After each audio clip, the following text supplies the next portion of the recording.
নেক আশা বা ভালো উদ্দেশ্য পূরণের জন্য সবচেয়ে কার্যকর উপায় হলো আল্লাহ রাব্বুল আলামিনের কাছে ইসমে আজম দিয়ে দোয়া করা। কি দিয়ে দোয়া করা? ইসমে আজম। ইসমে আজম কি এ সম্পর্কে অনেক বর্ণনা আছে। একটা বর্ণনা এটাও আছে যে আল্লাহ এই শব্দটাই হলো ইসমে আজম, অতএব হে আল্লাহ এরকম বলে যদি কিছু দোয়া করে তাহলে কোন কোন বর্ণনা মতে সে ইসমে আজম দিয়ে দোয়া করলো। আরো ইসমে আজমের বিভিন্ন ফরম্যাট আছে, বিষয়ে আমাদের একটা ভিডিওই আছে স্বতন্ত্র, এটা দেখতে পারেন। আর মনে রাখবেন আগে সব জায়গায় বাঁধ টাত দিয়ে নিবেন, এরপরে পানি ছিঁচলে আপনি মাছ পাওয়ার সম্ভাবনা আছে।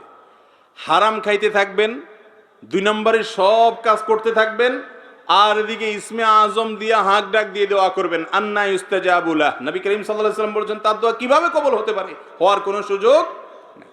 এই জন্য হালাল উপার্জন থাকা, হারাম থেকে বেঁচে থাকা দোয়া কবুলের জন্য গুরুত্বপূর্ণ শর্ত।